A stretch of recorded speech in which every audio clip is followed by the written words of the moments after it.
Suatu hari, di sebuah sel tahanan khusus terdapat salah seorang napi bernama Advait tiba-tiba saja mengamuk dengan menghajar satu persatu para tahanan.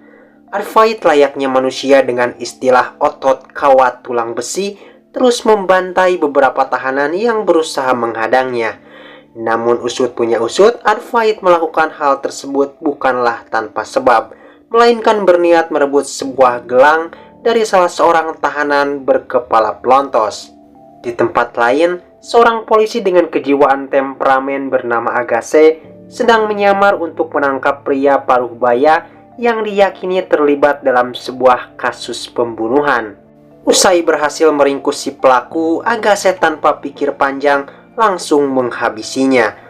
Selepas itu, Agase dihubungi oleh Advait yang ternyata baru saja bebas usai mendekam 5 tahun di penjara.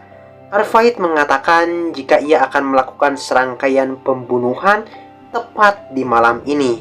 Akan tetapi, Agase menganggap hal tersebut hanya sebagai lelucon. Malam harinya, tepat pukul 7.00, terjadi pembunuhan sadis terhadap seorang anggota kepolisian bernama Victor. Mayat korban yang diikat dan digantung seperti layaknya hewan kurban memancing seorang detektif kepolisian yang sekaligus teman korban untuk menyelidikinya. Di samping itu, Agase yang juga datang ke TKP melihat korban tewas mengenaskan, menyimpulkan jika motif si pelaku kemungkinan masalah personal. Agase juga memberitahu Michael bahwa tersangka sempat melaporkan aksi pembunuhan yang hendak dilakukannya. Agase menyimpulkan bahwa semua ini merupakan sebuah tantangan dari si pelaku, sehingga ia pun akan mengusut kasus ini sampai tuntas, dan dirinya yakin jika malam ini akan menjadi malam penuh darah. Pelan-pelan kita akan dibawa di 5 tahun yang lalu ketika Advait pertama kalinya bertemu dengan seorang wanita bernama Sarah. Advait dan Sarah yang saat itu tengah berada di daerah Goa untuk menonton konser Coldplay akhirnya sampai kepada takdir di mana keduanya dipertemukan. Namun di sisi lain, polisi tiba-tiba datang untuk melakukan razia. Lantas mereka pun berupaya melarikan diri dari tempat tersebut. Usai lolos dari kejaran polisi, keduanya mulai terlibat obrolan santai hingga memutuskan untuk minum-minum. Lalu kemudian mereka berhenti di sebuah tempat hiburan malam. Di sana keduanya berkenalan dengan Jessie, seorang wanita pemakai sekaligus pengedar sabu. Cerita kembali fokus pada malam terjadinya pembunuhan. Setelah dilakukannya otopsi terhadap mayat Victor, pelaku ternyata menyuntikkan narkoba jenis plaka dengan dosis yang tinggi.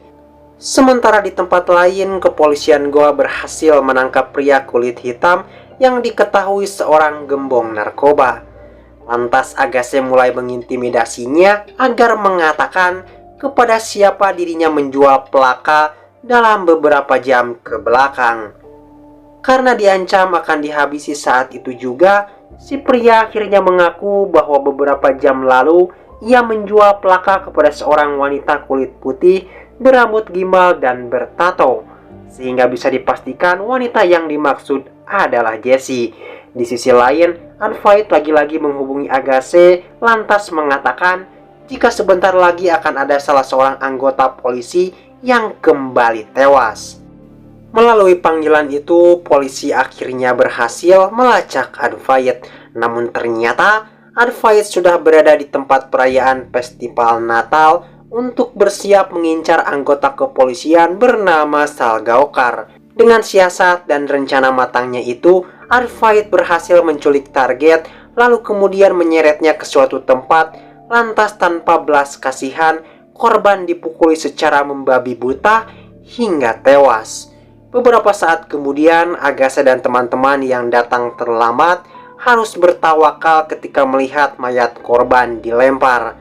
Menyadari jika Advait masih di sana, Agase dengan segenap kemampuannya berusaha mengejar. Akan tetapi, Advait yang mengenakan jaket berwarna merah seketika berlari menuju segerombolan orang-orang berkostum Santa Claus, sehingga hal itu membuat Agase terkecoh dan harus kehilangan jejak. Bersamaan dengan itu, cerita kembali ditarik mundur di 5 tahun lalu. Arfaid yang setiap saat selalu menghabiskan waktu bersama Sarah, kini semakin akrab dan mengetahui luar dalam satu sama lain, sehingga tumbuhlah benih-benih cinta asmara di antara keduanya. Ditambah lagi, mereka pun memutuskan untuk tinggal bersama dan menjalani hari-hari kumpul kebonya. I realized कि अपने लिए तो वो लोग जिए ही नहीं. I don't want to make it. I don't know. Di waktu lain, polisi Goa akhirnya berhasil menemukan sebuah catatan kepolisian bahwa Victor dan Salgaocar merupakan satuan tim kepolisian yang pernah menyelesaikan kasus narkotika tersangka Advait Thakur tepat 5 tahun yang lalu. Namun ada seorang petugas lain merupakan bagian dari tim tersebut bernama Jadab. Sementara itu, kepolisian baru saja mendapat informasi jika Jadab selalu menonton pertandingan sepak bola di Stadion Patorda tepat di saat malam Natal. Dan terbukti bahwasannya Jadab diketahui tengah berada di stadion, begitupun dengan Advait yang ternyata tengah mengawasinya dari jauh. Hingga datanglah momen di mana Jadab sepertinya hendak pergi meninggalkan stadion, akan tetapi hal tersebut hanya sebuah pancingan. Jadab yang telah menyadari bahwa dirinya sedang diawasi dan akan menjadi target pembunuhan berikutnya, mempunyai rencana lain. Matinya lampu di tempat tersebut menambah Advait semakin leluasa untuk menghabisi lawan-lawannya. Jadab yang tengah terpojok pun berusaha untuk kabur. Namun karena terlalu panik, ia justru terjebak di atas gedung sehingga Advait dengan mudah menemukannya. Alhasil Jadab dihajar habis-habisan hingga tewas secara mengenaskan. Ketika di perjalanan, Michael yang hendak ke stadion tak sengaja melihat wanita yang pernah menjenguk Advait ketika masih di sel tahanan. Di sisi lain, para polisi akhirnya berhasil menemukan Advait, namun tidak dengan meringkusnya, karena lagi-lagi Advait berhasil meloloskan diri. Di tempat lain, Michael ternyata secara diam-diam berhasil mengikuti Jesse yang berhenti di sebuah rumah. Di sisi lain, sialnya Advait harus bertemu dengan Agassi yang sepertinya mengetahui bahwa Advait akan melewati rute tersebut. Tak ingin kembali menyia-nyiakan kesempatan, Agassi seketika menabrakkan mobilnya kepada Advait lalu menyiksanya. Tetapi keanehan terjadi ketika Advait hanya terdiam, seakan mengisyaratkan untuk menyerah.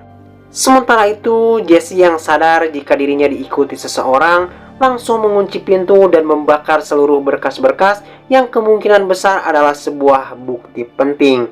Michael yang berhasil menerobos masuk sempat terdiam ketika melihat berkas-berkas yang terbakar.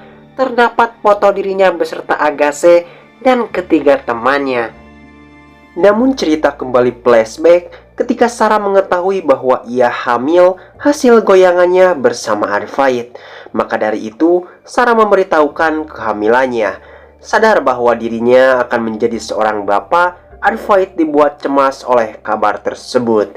Di sisi lain, Agassi yang pada saat itu masih belum menjadi sosok polisi temperamen, suatu malam tengah melakukan operasi penangkapan terhadap pelaku kriminal di salah satu tempat hiburan malam. Namun sialnya, malam itu Advait dan Sarah tengah berada di sana. Aksi baku tembak pun tak dapat dihindari, hingga hal itu membuat Sarah sempat dalam bahaya. Namun untungnya, Agassi berhasil meringkus tersangka utama, sehingga Sarah berhasil terselamatkan. Di sisi lain, Agassi ternyata memiliki seorang anak bernama Fanny yang pada malam itu sedang berada di sana. Namun naasnya, Fanny harus menjadi korban dari aksi baku tembak tersebut. Menyadari akan hal itu, Agassi pun dibuat hancur sehancur-hancurnya. Beberapa hari kemudian, Advait yang ternyata belum siap menjadi seorang ayah dan masih ingin mencari kebebasan, memutuskan untuk keluyuran tanpa memberitahu Sarah. Semenjak itu, Advait akhirnya kembali mendapatkan kebebasan untuk melakukan apapun yang ia inginkan. Walaupun begitu, Advait masih sering kepikiran Sarah yang tengah hamil akibat perbuatannya. Sementara sejak kematian anaknya, Agassi mulai kehilangan jati diri dan sering menghukum para kriminal dengan semena-mena. Setelah dipikir-pikir, Advait akhirnya memutuskan untuk pulang. Akan tetapi, saat itu Sarah tidak sedang berada di kos-kosan. Mengingat bahwa Sarah sering berkunjung ke rumah Jesse, Advait pun bergegas menuju ke sana. Namun sesampainya di lokasi, Sarah tak kunjung ditemukan. Ketika hendak pergi, Advait mendengar suara dari dalam kamar yang terkunci. Saat rasa penasaran semakin menjadi untuk mengetahui apa yang terjadi, cerita kembali fokus di 5 tahun kemudian. Advait yang ternyata sudah berhasil diringkus dan dibawa ke kantor polisi hanya terdiam tanpa mengatakan sepatah kata pun. Matinya lampu di stadion dan nihilnya barang bukti membuat kepolisian sama sekali tidak bisa menjebloskan Advait ke dalam penjara. Lantas pihak kepolisian memaksa Advait untuk mengakui perbuatannya. Sedangkan Agassi yang marah karena sangat ingin menghabisi Advait akhirnya berhasil ditenangkan Michael. Kemudian Michael menemui Advait secara empat mata dan bertanya mengapa ia melakukan serangkaian pembunuhan brutal yang menargetkan ketiga temannya.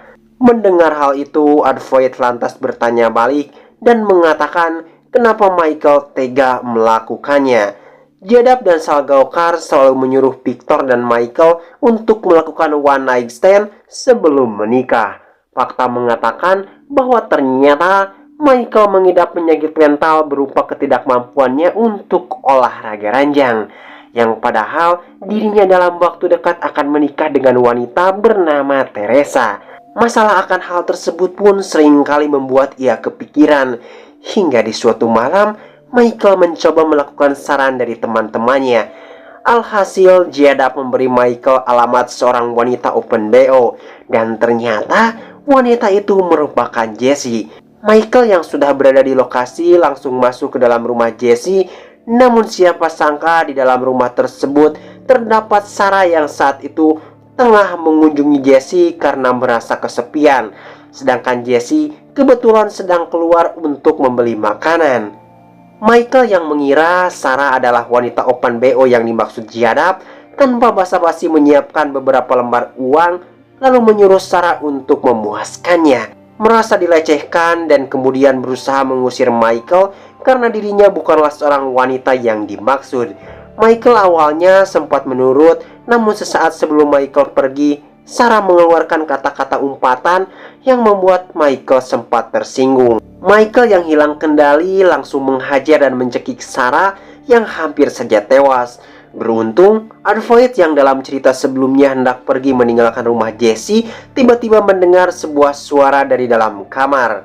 Advait seketika mendobrak pintu dan dibuat terkejut ketika menemukan Sarah sedang dalam bahaya. Tak tinggal diam, ia mencoba menyelamatkan Sarah, namun Advait yang hanya seorang peminum dan belum seperti sekarang harus pasrah menjadi bulan-bulanan Michael. Akan tetapi ada sebuah momen di mana Sarah berhasil memukul kepala Michael hingga membuatnya pingsan.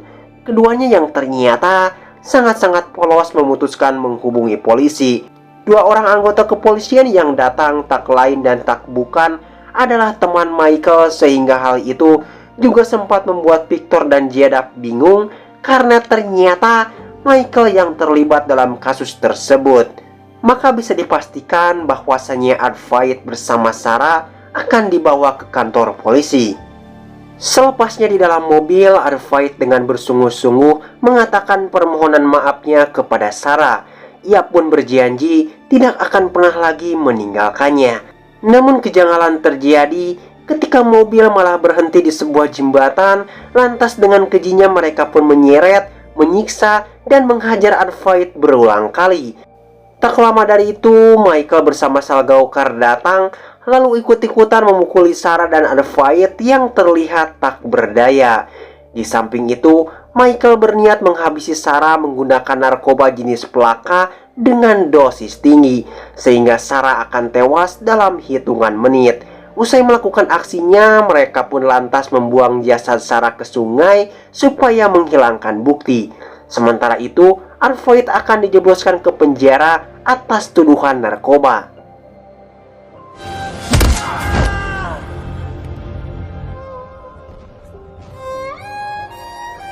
Arvoid yang sudah dipidana 5 tahun penjara seringkali mendapatkan perlakuan tak manusiawi dari Victor selaku penjaga lapas. Di sisi lain, Michael yang telah resmi menikah ternyata masih belum sembuh dari penyakit mentalnya itu, sehingga ia selalu menolak ajakan sang istri. Semasa kecil, Michael ternyata selalu mendapatkan perlakuan kasar dari orang tuanya, sehingga mentalnya menjadi rusak. Lantas dirinya memberitahukan alasan mengapa ia menghabisi Sarah. Saat malam itu, Michael sadar jika Sarah mengetahui bahwa dirinya bukanlah seorang pria sejati, sehingga Michael menjadi overthinking apabila Sarah memberitahu semua orang terkait kelainan mentalnya. Michael pun membohongi Arvoid dengan mengatakan bahwa Sarah sempat ia perkosa sebelum Arvoid datang menyelamatkannya. Sementara itu, Agassi terlihat semakin hilang kendali usai mengkonsumsi sabu. Michael menghampiri Agassi lalu mengatakan bahwasanya Agassi benar bahwa hukuman yang pantas untuk Arvoid adalah hanya kematian. Mendengar hal itu, Agassi menyuruh Michael untuk segera pulang. Biarkan dirinya yang akan mengurus Arvoid atas perbuatannya. Beberapa saat kemudian, Michael yang sudah berada di rumahnya didatangi oleh Teresa yang tiba-tiba mengajak Michael bercerai. Michael sebenarnya telah mengetahui jika Teresa berselingkuh sejak 6 bulan lalu. Hanya saja ia memilih untuk merahasiakannya.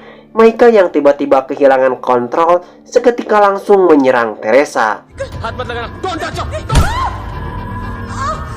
Di sisi lain, Agassi terlihat membawa Arvoid ke tempat di mana dirinya ditangkap 5 tahun lalu berdasarkan skenario teman-teman Michael.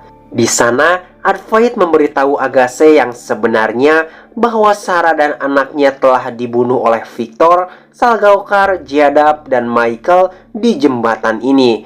Arvoid layaknya manusia biasa yang hanya menginginkan keadilan atas perbuatan Michael dan teman-temannya, sehingga ia yakin jika Agassi, seorang yang juga pernah kehilangan anggota keluarga, bisa memberinya keadilan. Lantas Agassi bertanya mengapa Arvoid menyerah sebelum menghabisi Michael. Lalu Arvoid menjawab jika dirinya menyerah maka Michael akan pulang ke rumahnya dan ia pun bisa membalaskan dendamnya. Mendengar hal itu, Agassi pun dibuat mikir keras sehingga memunculkan pertanyaan siapa yang akan membunuh Michael. Di tempat lain, Michael yang semakin hilang kendali terlihat bernafsu untuk menghabisi Teresa. Michael hampir saja membunuhnya, namun tiba-tiba saja sosok berjaket merah muncul dari belakang lalu menyuntikkan sesuatu ke arah leher Michael. Menyadari hal itu, Michael hanya bisa terbujur kaku sambil menyaksikan sosok berjaket merah yang ternyata adalah Sarah.